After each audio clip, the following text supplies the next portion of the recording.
Hi guys, this is Rajneesh Singh और study with वैभव में आप सभी का एक बार फिर से बहुत बहुत स्वागत है। और अभी आप लोगों का नदियों के सेक्शन का एक मास्टर वीडियो है। ये बहुत ज़्यादा से ज़्यादा आपको लगेगा तो 20 मिनट लगेगा और हम लोग भारत की सभी नदियों को लगभग देख लेंगे मात्र 20 मिनट में।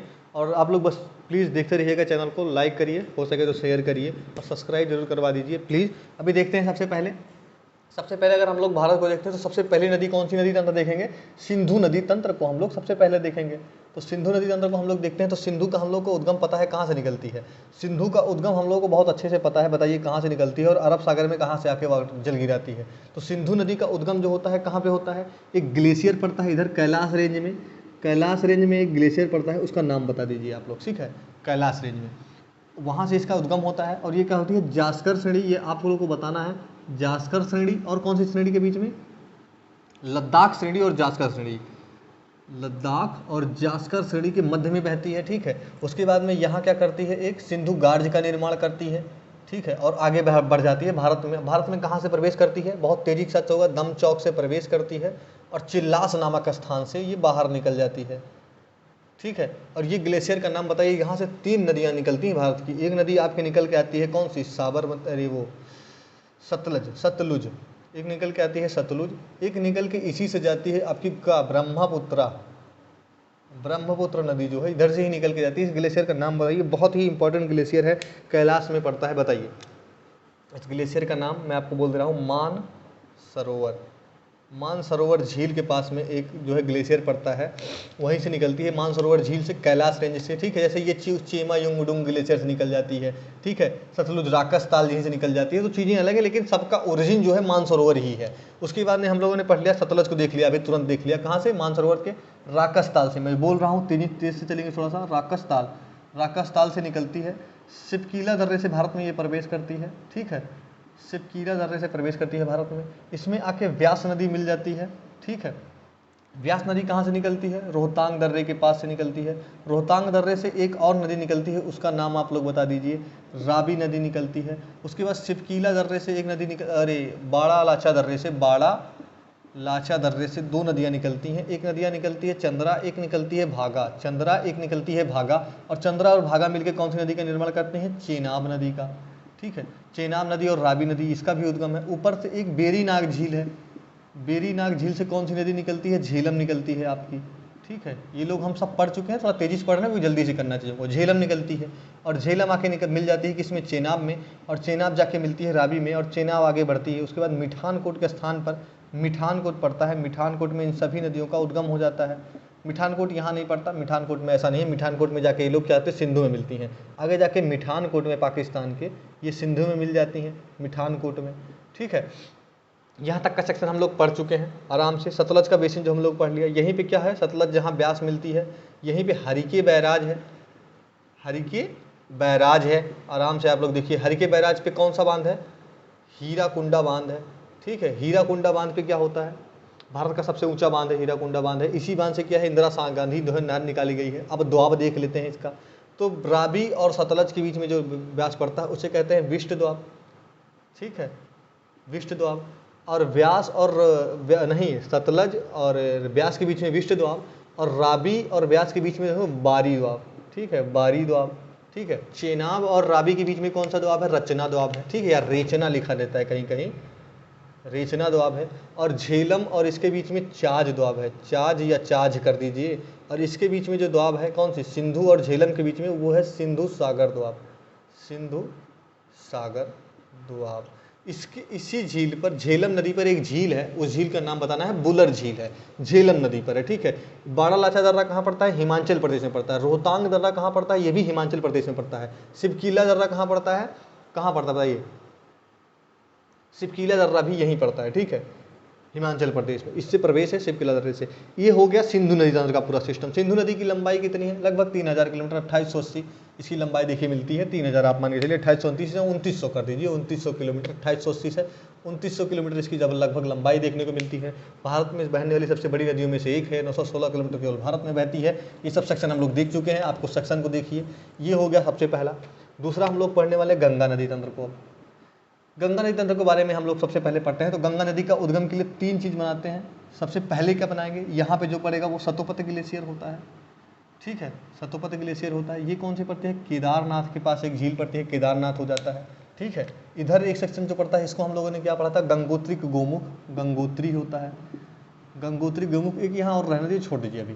गंगोत्री का गोमुख नामक स्थान उत्तराखंड का उत्तरकाशी जिला। ठीक है, यहाँ से किस नदी का उद्गम होगा? अलकनंदा का। ठीक है, यहाँ से उद्गम होगा अलकनंदा का, और अलकनंदा में सबसे पहली नदी आके जो मिलेगी वो कौन सी होगी? वो होगी धौली गंगा। ठीक है, धौली गंगा। और धौली गंगा के मिलने से किस प्रयाग का निर्माण होगा? तो धौली गंगा अलकनंदा के मिलने से जो होता है विष्णु प्रयाग का निर्माण होता है। मैं आपको ये बता चुका हूँ।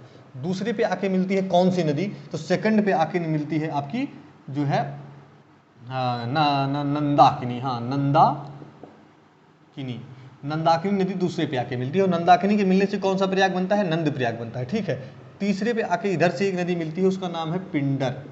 पिंडर नदी के मिलने से कौन सा प्रयाग बनता है? कर्ण प्रयाग बनता है।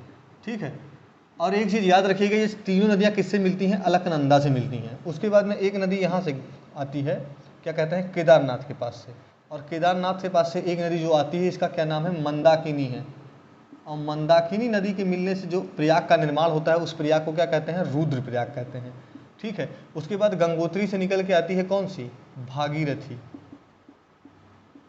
भागीरथी में एक नदी और मिलती है, भिलांगना। आपको मैंने बोला था भिलांगना नदी जो मिलती है, भागीरथी और भिलांगना नदी के मिलने से एक बांध बना है, टिहरी बांध। ठीक है, भारत का सबसे ऊंचा घुसती हुई बांध जिसे आप लोग पढ़ते हैं, टिहरी बांध इसी पे है। उसके बाद में ये मिलती है, तो कौन सा निर्माण पड़ता है? भागीरथी और अलकनंदा के मिलने से किस प्रयाग का निर्माण होता है? तो वो होता है देव प्रयाग। उसके बाद ये नदी कहाँ बढ़ जाती है? सबसे पहले ऋषिकेश में पहुँचती है, और ऋषिकेश के बाद हरिद्वार में पहुँचती है। उसके बाद उत्तर प्रदेश में जो है बिजनौर जिले से प्रवेश कर जाती है उत्तर प्रदेश में, और उत्तर प्रदेश में बहती है। अब देखते हैं इस सेक्शन को। जब उत्तर प्रदेश के बिजनौर जिले से ये एंटर करेगी नदी, तो क्या क्या कांड करेगी? बिजनौर से जब प्रवेश करेगी, सबसे पहले इसमें आके एक मिलेगी नदी। कौन सी नदी मिलेगी इसमें? सबसे पहले नीचे मिलेगी इसमें रामगंगा। रामगंगा नदी कन्नौज में मिलती है। ठीक है, और कन्नौज जो है, रामगंगा नदी कहाँ से उद्गम होता है? तो नैनीताल के पास से।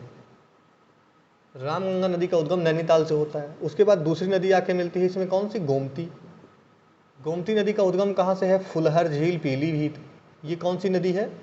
फुलहर झील, पीलीभीत से इसका उद्गम। आपको दिख नहीं रहा होगा, मैं और थोड़ा नीचे बनाता हूँ मिटा के, चीज़ें फिर से बना देंगे, आप लोग देख लीजिएगा। बहुत आराम से चीज़ें 20 मिनट के अंदर ये सारी चीज़ें खत्म हो जाएगी, जितनी भी नदियाँ सब खत्म हो जाएंगी। तो हम लोगों ने क्या किया था? सबसे पहले बनाया कन्नौज के पास में कौन सी नदी आई? रामगंगा नदी। रामगंगा नदी बढ़ के आई, कहाँ से आई ये नदी? अभी बोला नैनीताल से नदी निकल के आई। उसके बाद फुलहर झील से कौन सी नदी निकल के आई? फुलहर झील पीलीभीत से निकल के आती है आपकी गोमती नदी। ठीक है, गोमती नदी एक सही है, लेकिन सही इसकी सहायक है, चाहिए तो लिख लीजिए, सही इसकी सहायक नदी है। गोमती नदी कहाँ पे भारत में मिल जाती है? गाजीपुर में। गाजीपुर में ये गंगा में मिल जाती है। गाजीपुर कहाँ पड़ता है? उत्तर प्रदेश का सबसे किनारे पड़ता है गाजीपुर। उसके बाद में इधर से आके यमुना नदी एक इसमें मिलती है, हम लोगों ने लिखा नहीं। यमुना नदी की 4-5 सहायक नदियाँ लिख लेते हैं। सबसे पहले यमुना नदी का उद्गम कहाँ से होता है?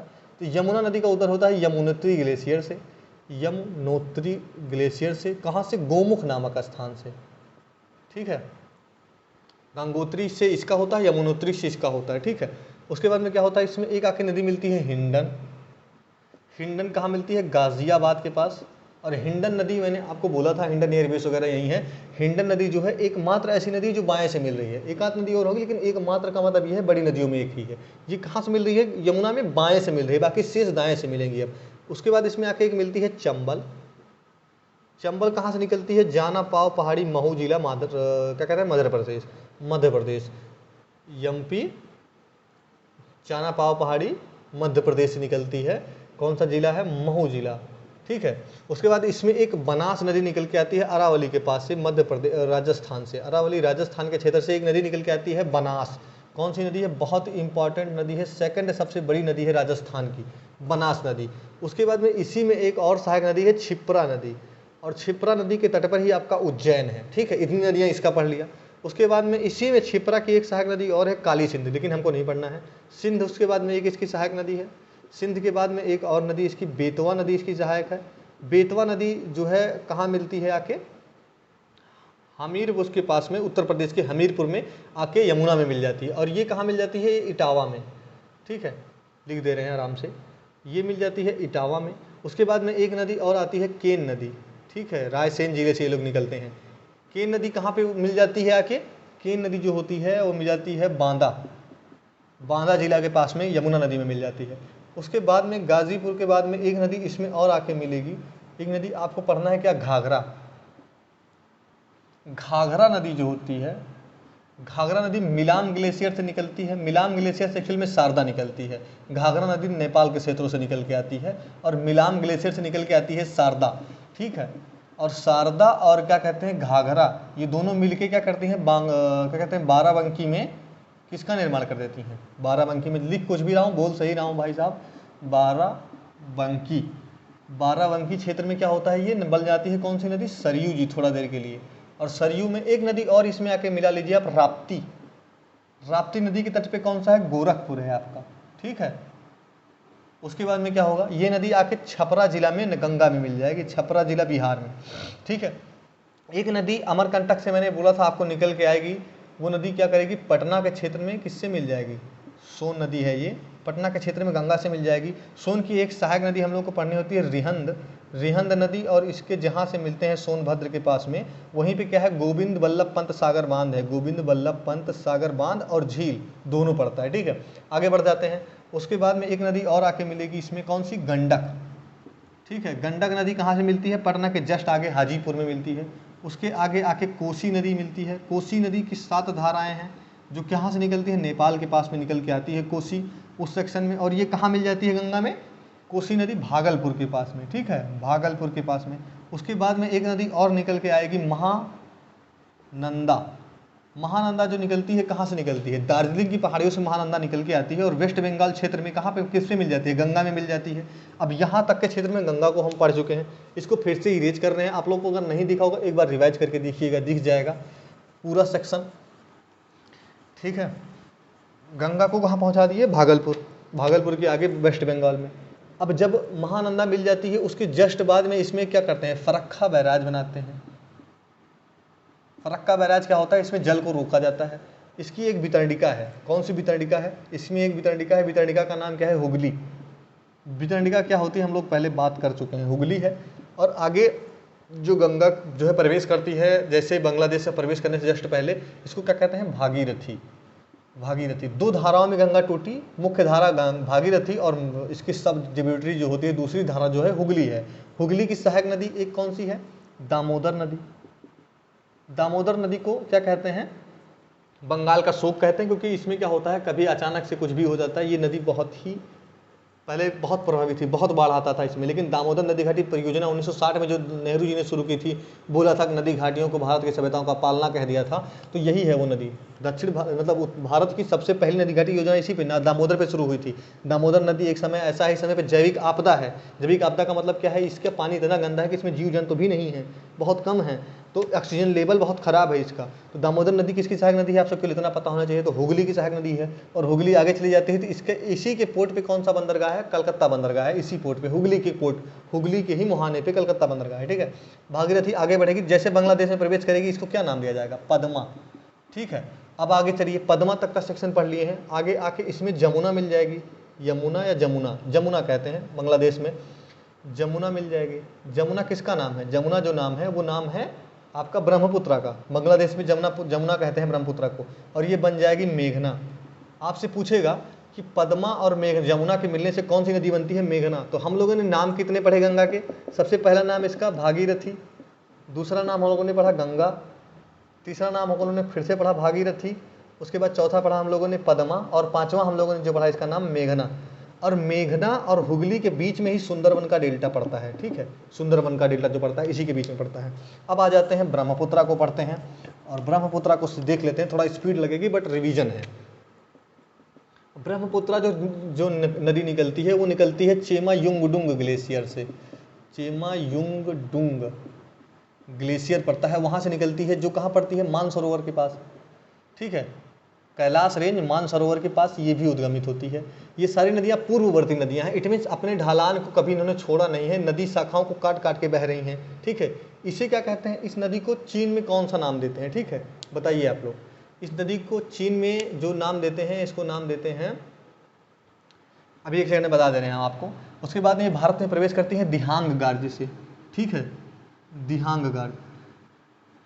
दिहांग गार्ज का निर्माण करती है। दिहांग गार्ज क्या है कि यू टर्न लेती है, दिहांग गार्ज से खड्डे गहरे का निर्माण करती है। पहले तो ऐसे पैरेलल चलती आती है तिब्बत के पास हिमालय के एकदम सिर समांतर, उसके बाद एकदम से हिमालय को काटती है और यू टर्न लेती है दिहांग गार्ज का निर्माण करती हुई। और यहाँ कौन सी नदी कहलाती है? ये दिबांग नदी कहलाती है।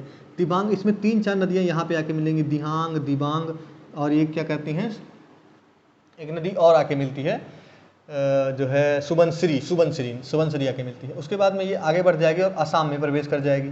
असम में इस पर माजुली द्वीप है और असम में ही इसे ब्रह्मपुत्र कहा जाता है। ठीक है, इधर इसको दिबांग कहा जाता है, इधर इसको क्या कहा जाता है? ब्रह्मपुत्र केवल असम क्षेत्र में कहा जाता है। और इस क्षेत्र में इसका ना शांगपो कहते हैं, शुयांग या शांगपो कहते हैं। अभी आपको मैं बता दूंगा, 1 सेकंड लगेगा, रिकॉल नहीं हो रहा है, थोड़ा दिमाग से चला गया है, आ जाएगा अभी, ज़्यादा सेकंड नहीं, 2-4 सेकंड और लगेगा, चीज़ें यहाँ से आएंगी। उसके बाद में क्या हुआ, ये आगे जैसे ये बांग्लादेश में प्रवेश करेगी, इसका नाम हो जाएगा जमुना। ठीक है, जमुना हो जाएगा इसी नदी का नाम, सेम नदी का नाम, और जमुना हो जाएगा। उसके बाद में चीज़ें आराम से हम लोग देख लेंगे, कोई दिक्कत नहीं है।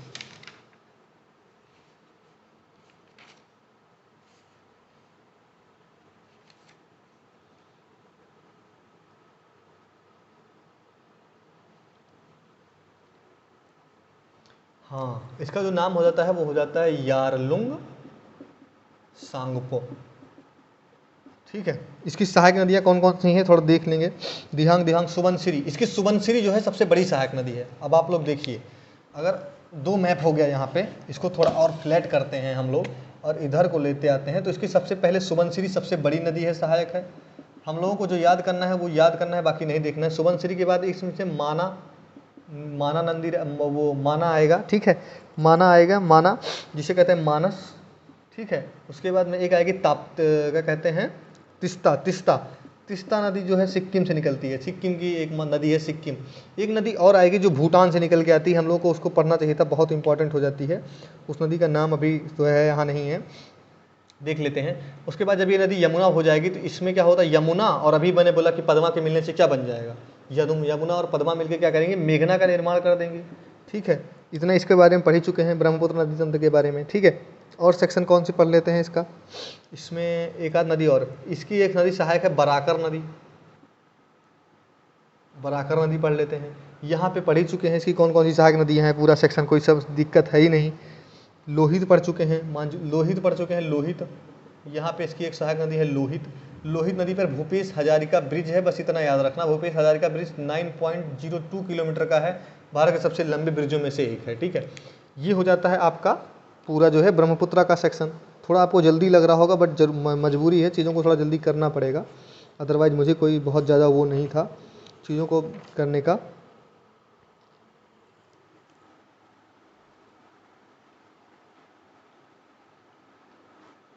अभी हाँ, ये हो गया इतना। हाँ, इसको मिटा देते हैं। ठीक है, दिबांग क्या कहते हैं, यारलुंग सांगपो कहते हैं, 2900 किलोमीटर के आसपास इसकी लंबाई हो जाती है। पूरा सेक्शन इसका देख ही चुके हैं। ठीक है, ब्रह्मपुत्र के बारे में शायद ही कुछ बता है, माजुली द्वीप आपको बता ही चुके हैं।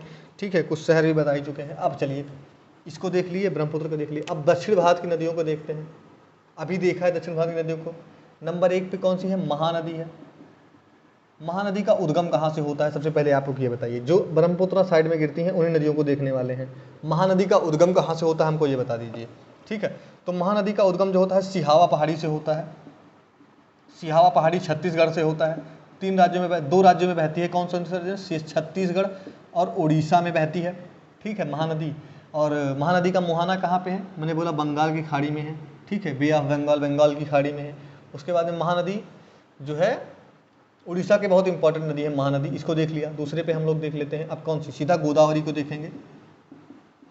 और गोदावरी नदी का क्या है, गोदावरी की जो है सबसे पहले लंबाई पूछ लेता है, 1465 किलोमीटर गोदावरी की लंबाई है। दक्षिण गंगा कहा जाता है इसको, केवल दक्षिण गंगा इसको कहा जाता है। ठीक है, इसकी जो सहायक नदियाँ हैं कौन सी हैं, पूर्णा है, वर्धा है।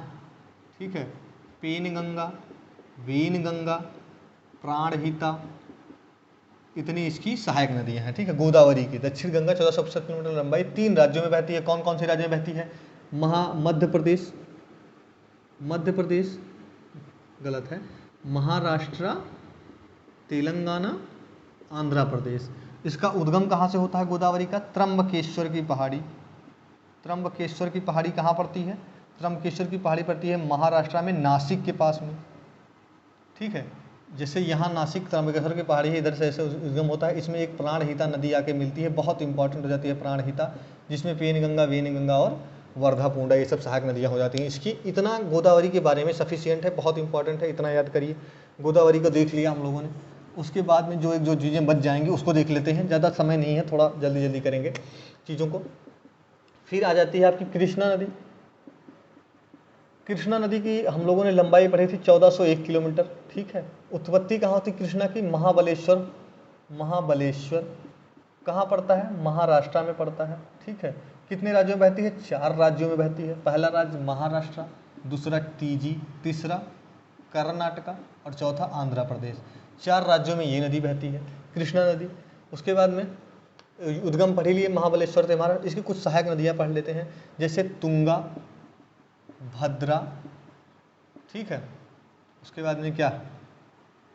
कर्नाली, कोलार, कर्नाली नहीं, कोलार।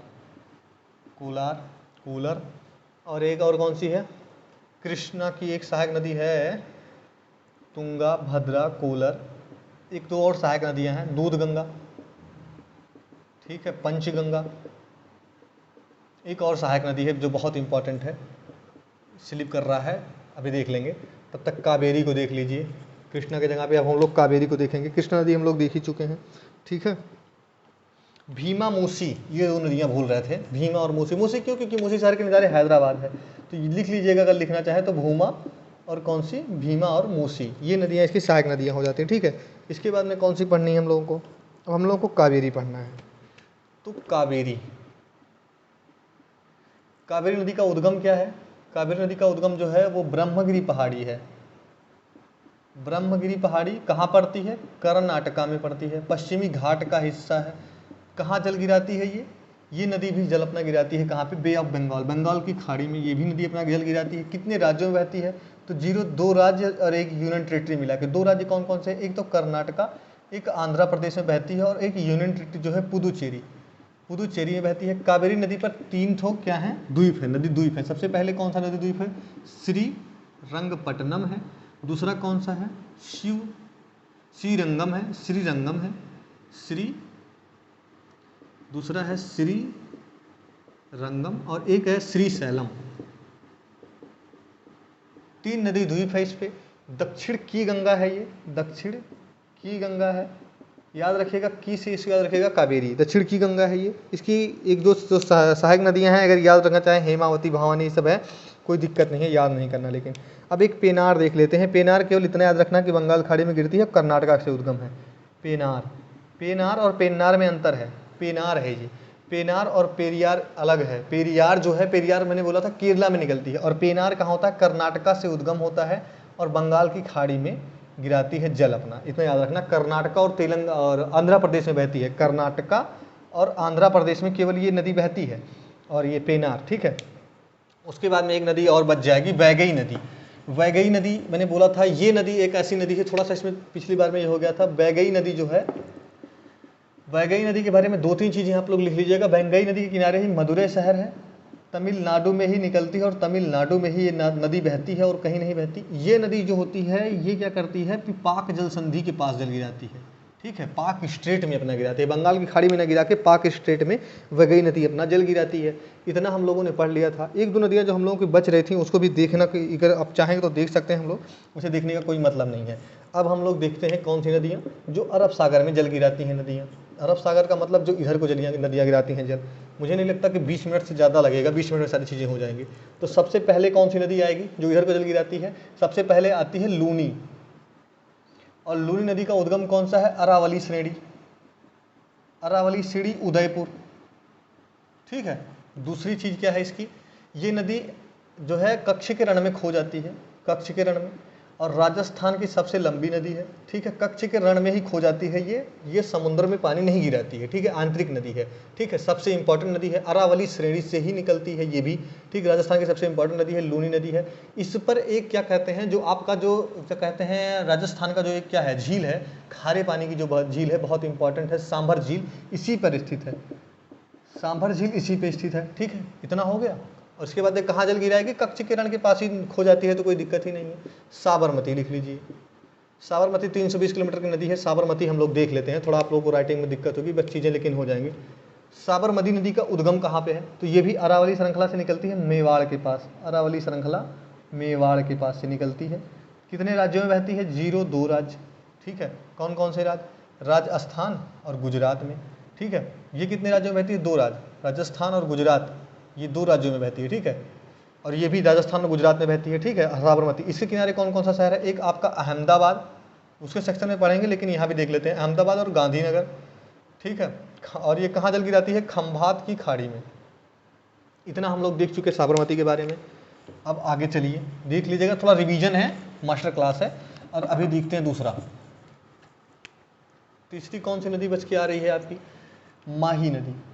माही नदी कहाँ से निकलती है, माही नदी मध्य प्रदेश में इसका उद्गम है। कहाँ से, मैकाल रेंज से निकलती है, मध्य प्रदेश में निकलती है ये। ठीक है, और विंध्य श्रेणी से, विंध्य श्रेणी से इसका उद्गम होता है मध्य प्रदेश में। 3 राज्यों में बहती है, मध्य प्रदेश में बहती है, राजस्थान में थोड़ा सा जाती है, और थोड़ा सा क्या कहते हैं, गुजरात में गिरती है। और खंभात की खाड़ी में ये अपना जल गिराती है। कर्क रेखा को 2 बार काटती है, कर्क रेखा 2 बार काटेगी। ठीक है, 2 बार काटने वाली नदी है। ठीक है, यहाँ इसका हो जाता है। अब आती है बात किसकी, नर्मदा की। नर्मदा नदी की लंबाई 13-12 किलोमीटर है। कहाँ से निकलती है, अमरकंटक। अमरकंटक कहाँ पड़ता है, अमरकंटक जो पड़ता है वो कहाँ पड़ता है, अमरकंटक पड़ता है जो का मैकाल श्रेणी पे। मैकाल श्रेणी किसका हिस्सा है, विंध्य श्रेणी का, सबसे उत्तरी श्रृंखला है। ठीक है, उसकी सबसे ऊंची चोटी में से एक है नर्मदा श्रेणी। और नर्मदा निकल के बाद अमरकंटक से क्या होती है, 13-12 किलोमीटर बहती है। कितने राज्यों में बहती है नर्मदा, नर्मदा मध्य प्रदेश, राजस्थान, मध्य प्रदेश, गुजरात, और आई थिंक थोड़ा हिस्सा इसका महाराष्ट्र में है। हाँ, महाराष्ट्र, राजस्थान में नहीं जाएगी ये, महाराष्ट्र में बहती है। ठीक है, नर्मदा। उसके बाद में क्या होता है इसे, महाराष्ट्र जो है, अरे नर्मदा जो है ये नदी अगर अरब सागर में जल गिराने वाली सबसे बड़ी नदी है, अरब सागर में जल गिराने वाली सबसे बड़ी भारत की नदी है। ठीक है, ये भ्रंश घाटी में बहती है। ठीक है, भ्रंश घाटी में बहती है, कगार में बहती है। ठीक है, उसके बाद में इतना चीज़ें हो जाएंगी, बहुत ही इंपॉर्टेंट नदी हो जाती है, समझ लीजिए वरदान है उस क्षेत्र के लिए। अब इसके बाद में क्या पढ़ना है, इसका ओरिजिन पढ़ ही लिए थे, अमरकंटक के पास से निकलती है। ठीक है, कौन सी थी, नर्मदा।